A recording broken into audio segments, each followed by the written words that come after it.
And even if you think it calls for power hitting, you should slap. And the reasons why.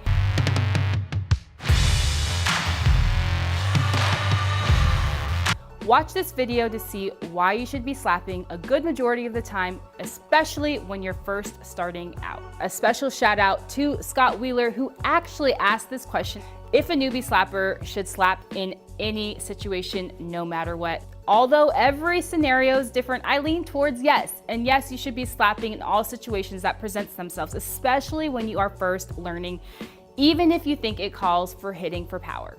I'm Natasha Watley, two-time Olympian, and I help softball athletes become game changers. The reasons why slapping only in those situations, it provides you a way to challenge yourself and figure it out. So if I've got a runner on second and third and I just go right to hitting away, I'm not really teaching myself to slap in all different situations. So I want you to think about challenging yourself, because eventually you'll figure it out. The more that you do it, if you start to not execute in the beginning, you'll figure it out so that at the end, you'll start to execute and you'll be more comfortable in those situations.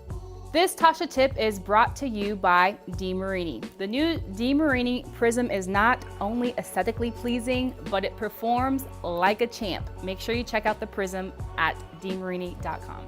Another reason I would prefer you to slap only is so that you can sharpen your tools. So in different situations, if I'm just only relying on my slap tools, soft slap, hard slap, I'm gonna sharpen them, I'm gonna make them better. Along with challenging myself, I'm going to up the level of my hard slaps if I'm only relying on my slap game. So once you develop your slap game, you can start to hit away for power in moderation. But in the beginning, especially if slapping is new to you, I want you to dedicate that time to just slapping.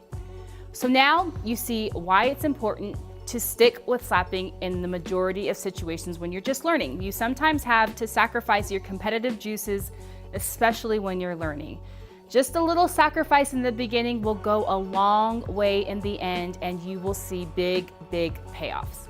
So if you are a beginning slapper, you are especially going to want and go and get my 3-part mini video series on the slapping basics. Make sure you go and you download it from the link below.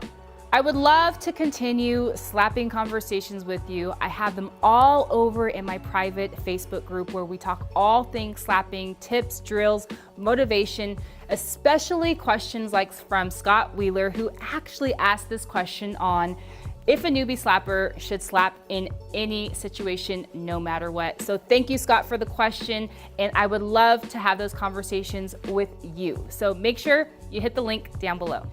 If you liked this video, please let me know by commenting, liking, and sharing this video.